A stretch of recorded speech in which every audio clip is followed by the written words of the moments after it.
Meanwhile, the murder trial has begun for the Nebraska man charged in the death of a woman in her South Dakota apartment. Alfredo Castellanos-Rosales is charged with killing Jordan Beardshear in her Dakota Dunes apartment back in April of 2023. Prosecutors say Castellanos-Rosales then fled to Mexico, where he was arrested just a few weeks later.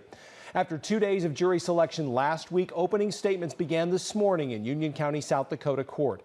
State prosecutor Ernest Thompson began trial by laying out the timeline for what they say happened on the night of April 25th, 2023. Castellanos-Rosales' defense will look at the window of time where their client could have killed Beardshear, and what they say is a lack of physical evidence they say ties him to the scene. The state's first witness today was from Beardshear's family. In emotional testimony, Beardshear's grandmother, Christine Marsh, described her granddaughter's love for her son, whom she had with Castellanos-Rosales.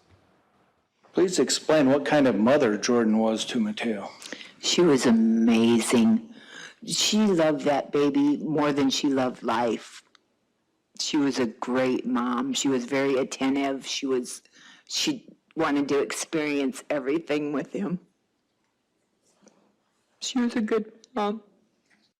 Marsh is the first of several of Beardshear's relatives to testify today. And those family members remember Jordan, or Jordy, as she was known to those who loved her, as strong and was known to speak her mind. They say Beardshear was constantly on her phone, so when she didn't respond to messages or phone calls the night of April 25th and the morning of April 26th in 2023, it worried her loved ones. Her best friend recalled a conversation where Beardshear told her that Castellanos-Rosales said he'd kill her if she ever cheated on him. When moving out of the home she shared with Castellanos-Rosales shortly before her death, Beardshear's brother and his girlfriend also recalled comments Castellanos-Rosales told them that he could, quote, kill her, and that if she, quote, goes missing in a week, don't be surprised, end quote. Beardshear's mother also recalls a comment her daughter made about Castellanos-Rosales.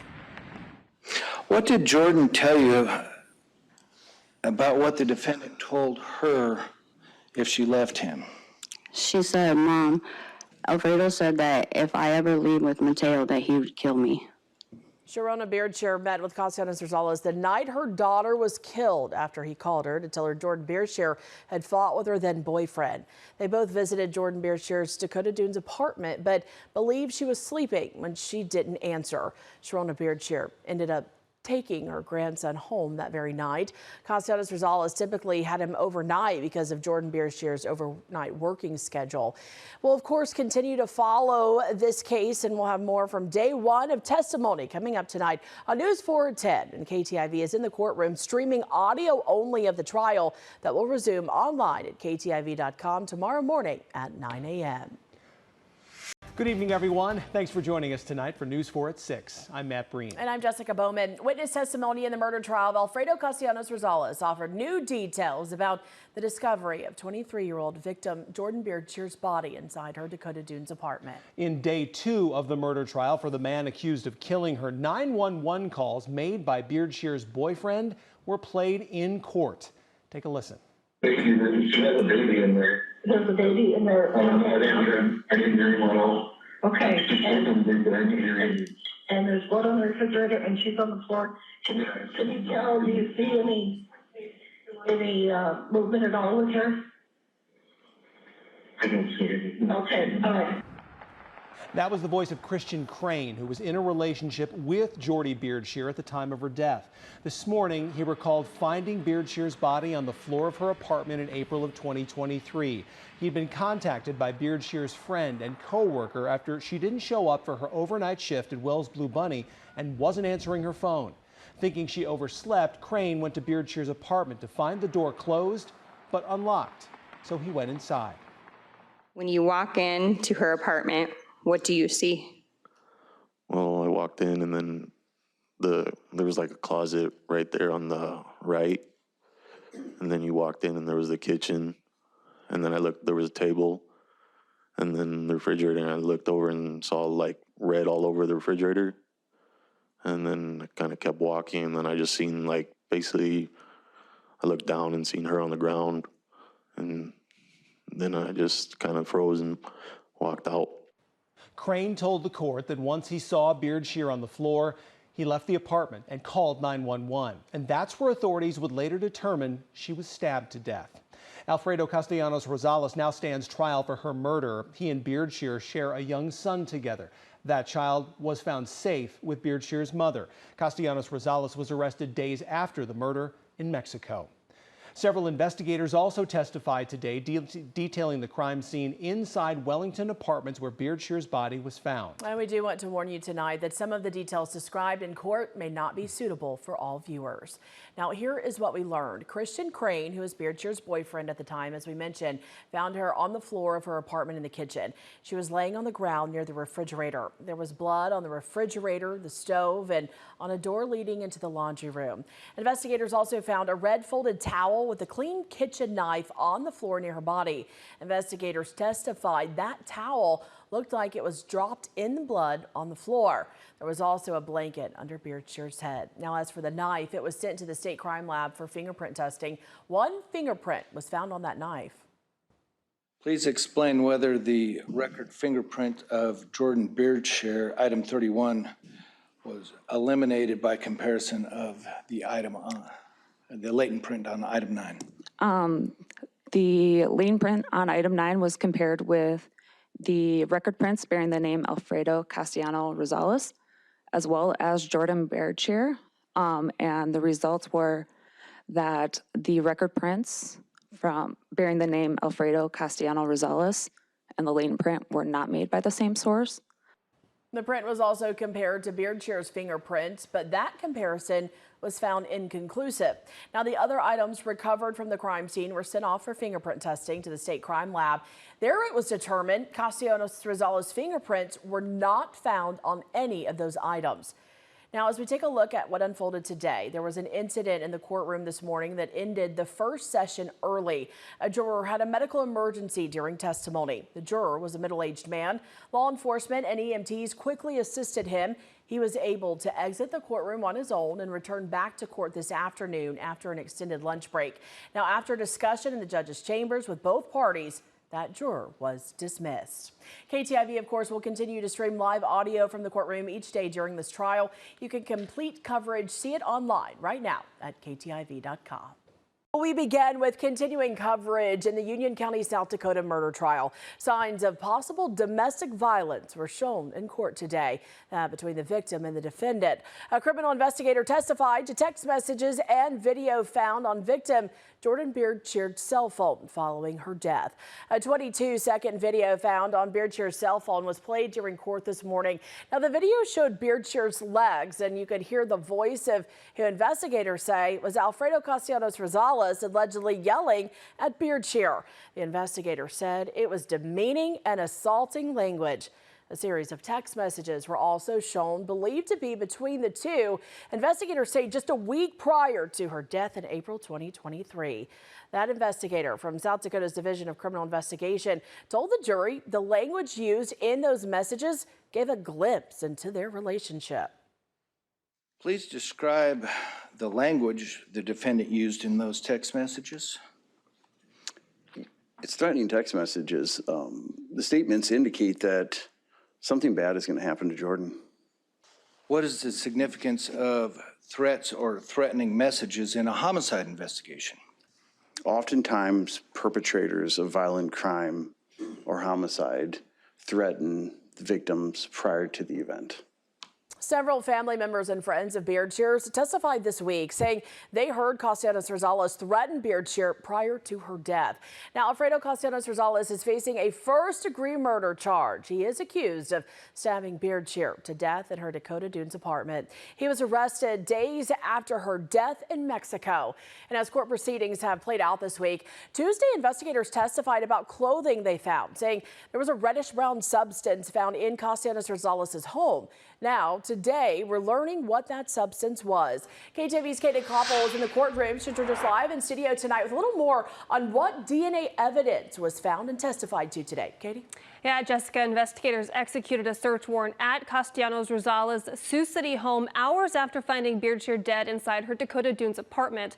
That happened on April 26, 2023. Now, they collected several clothing items in the laundry area of the basement of that home. They collected men's blue jeans, a men's blue polo shirt, a toddler shirt, and toddler pants. Investigators also swabbed spots on the concrete that had that reddish-brown substance to send in for DNA testing. In court this morning, a forensic expert with the state forensic lab testified to those results from the DNA testing. On the blue jeans, she found that reddish-brown substance to not be human blood and could not get a DNA sample from that. The polo shirt did not have a reddish-brown substance or DNA on it, and the swabs from the floor tested negative for blood. But when she tested the toddler shirt and pants, that reddish-brown substance turned out to be blood. The DNA profile obtained from the bottom back of the long sleeve toddler shirt, that stained area, matched the DNA profile from Jordan Beardshear. I examined the toddler pants for the presence of blood. A stain specifically located on the back right upper leg of the toddler pants came back positive for the presence of blood. I obtained a profile that was consistent with being a mixture from 2 individuals. I determined there was a major contributor that came back to matching the DNA profile from Jordan Beardshear. And then I could not make comparisons to that minor component. Now, investigators tested several items taken from Beardshear's apartment and also scrapings under her fingernails and swabs of her hands. Castellanos-Rosales' DNA was not confirmed to be on any of the items tested. Now, several items tested did have other DNA profiles on them, but forensic experts testified that there was not enough of a DNA profile to say whether or not that DNA matched Castellanos-Rosales. Now, Jessica, the state has already called over 20 witnesses in the last 3 days, and there is still a lot to learn. Court will be in recess tomorrow because of the Juneteenth holiday, so the state will resume its case Friday morning at 9. All right, thanks, Katie. And of course, KTIV will continue to stream live audio from the trial Friday morning as those proceedings begin. You can listen live on KTIV.com. Well, now we turn to continuing coverage in the Union County, South Dakota murder trial. The state has rested its case against defendant Alfredo Castellanos-Rosales. He's the man on trial, charged with first-degree murder in the death of his child's mother. Tonight, Katie Koppel joins us in studio with a recap of what unfolded in the courtroom. Cell phone mapping was the final piece of evidence for the state of South Dakota as the Alfredo Castellanos-Rosales murder trial ended its first week. Castellanos-Rosales is charged with first-degree murder. Investigators say he stabbed 23-year-old Jordan Beardshear to death the evening of April 25, 2023, while at her apartment to pick up their 1-year-old son. Here's how investigators say the timeline of events played out based on the cell phone mapping data of both Castellanos-Rosales and Beardshear. From approximately 8:56 to 9:15 the night of April 25, 2023, Castellanos-Rosales and Beardshear's cell phone locations both appear to be at Beardshear's apartment in Dakota Dunes, South Dakota. Then from 9:19 to 9:22, both phones then appear at War Eagle Park in Sioux City. This is the last location map for Beardshear's cell phone and where investigators found it the next day. Then at 9:30, Castellanos-Rosales' cell phone maps to his home in Sioux City and remains there for 20 minutes. We know from testimony that this is when he meets Beardshear's mother. Then around 10 o'clock that same night, Castellanos-Rosales' cell phone maps back to Beardshear's apartment, where it remains for about 8 minutes. This, according to testimony this week, is when he and her family return to her apartment but are not able to get inside the building.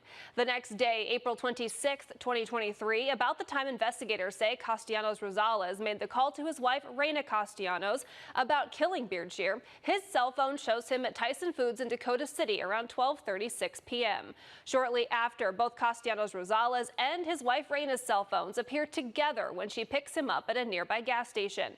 Around 1:18 that afternoon, they both visit Siouxland Federal Credit Union in Morningside, and then at 1:43 the afternoon of April 26, 2023, both cell phones appear together for one final time. So what is the approximate location where the defendant's phone and Raina Castellanos' phone are together on this map? So this is a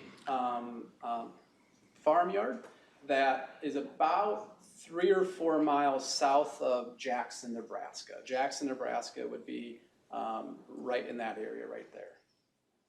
What other approximate locations are there for the defendant's phone after it was in Jackson, Nebraska? No. Investigators say this is the last time Castellanos-Rosales' cell phone provided a trackable signal. Castellanos-Rosales fled to Mexico after the murder and was arrested 2 weeks later and brought back to Union County to stand trial.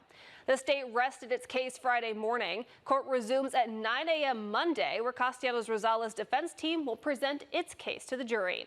KTIV has been streaming the audio from the courtroom. You'll be able to find that and my complete coverage this week at KTIV.com. Did you stab her? No, I did not.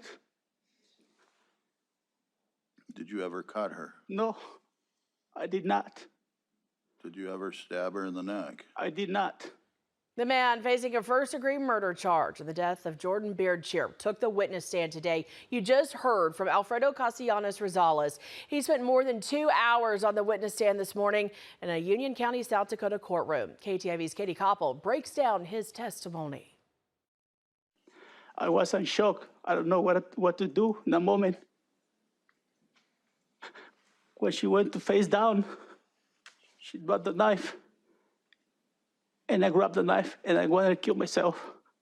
The prosecution spent 4 days presenting evidence to prove Alfredo Castellanos-Rosales stabbed Jordan Beardshear to death in her Dakota Dunes apartment in April of 2023. Monday, he had his chance to share what he says happened that night. She called me names. Oh, I told you, if you ever take my son away from me, I'll kill you and I'll kill myself. Castellanos-Rosales told the jury Beardshear got angry after he told her he wanted to take their son away.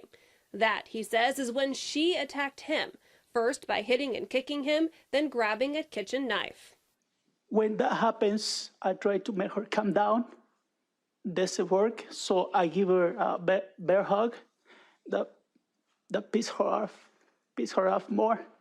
He says he moved her into the kitchen where she slipped and fell face first to the floor. He says he then went to grab their son to leave, but she got up and came after him again with the knife. I don't know how to describe that, but what I can say, I never see her like that before. She was crazy. She was out of control. At some point, he testified, he got the knife away from her, but she grabbed another and kept attacking him. Castellanos-Rosales told the jury during the attack she stabbed herself in the back before eventually falling to the floor. He then grabbed their son, grabbed one of the knives, and left. I was in shock. I don't know what to do in that moment. When she went to face down, she brought the knife. And I grabbed the knife and I wanted to kill myself. Castellanos-Rosales says he threw that knife in War Eagle Park, where he also threw Beardshear's cell phone after finding it in the diaper bag. When questioned by the prosecution and shown photos of the crime scene, Castellanos-Rosales maintained his innocence. We're going to look at Exhibit 110. Was this easy for you? I didn't kill her. I never killed no one in my life. 111. Was this easy for you? Again, I don't kill nobody in my life. Now, Castellanos-Rosales was the only witness for the defense on Monday. He spent over 2 hours on the witness stand. Court will resume Tuesday morning at 9 a.m. KTIV will once again be live streaming that trial over at KTIV.com. Reporting at the Union County Courthouse in Elk Point, South Dakota, Katie Koppel, KTIV News 4. And of course, for complete coverage of this murder trial, to include today's testimony and see more from the history of the trial, you can visit this story right now on KTIV.com. We, the jury, duly impaneled in the above entitled action and sworn or affirmed to try the issues herein, find the defendant, Alfredo Castellanos-Rosales, as to count 1, first-degree murder, domestic, murder in the first degree, guilty. Alfredo Castellanos-Rosales found guilty of first-degree murder in the 2023 death of 23-year-old Jordan Beardshear. That verdict coming just hours ago. KTIV's Katie Koppel joins us in studio tonight. Katie, I know you've been in the courtroom for the duration of this trial. What more can you tell us about the verdict today?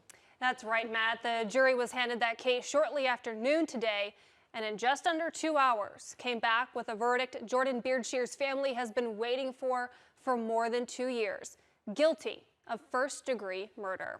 The jury decided that there was enough evidence to determine beyond a reasonable doubt that he stabbed 23-year-old Jordan Beardshear to death inside her Dakota Dunes apartment on April 25th, 2023. Over the last 2 weeks, both the state and the defense presented evidence in the case. The state used text messages, phone calls, and testimony from family and friends of Beardshear to show that Castellanos-Rosales had threatened Beardshear's life in the weeks leading up to her murder. That murder came as he was at her apartment picking up their young son for the night. Now, throughout the trial, Beardshear's family and friends have filled the courtroom in support. When that verdict was read, their emotion and the weight of what they've all went through was evident. I spoke to a few of her family members after the verdict was read about the young woman they knew as Jordy. I love you, Jordy, and you didn't deserve any of this. You had your life all planned out, and she worked hard. She had ambitions and goals, and for him to take that away from her, again, just shows who he is and shows how powerful she was. Yeah, she was well organized with whatever she wanted to do. I will have more from her family tonight on News 4 at 10. Now, with a first-degree murder conviction, Castellanos-Rosales faces a sentence of life in prison. He will have that sentencing hearing on August 25th in Union County Court. And of course, you can see my full coverage from the courtroom now at KTIV.com. Matt. Katie Koppel reporting for us in the studio tonight. Katie, thank you.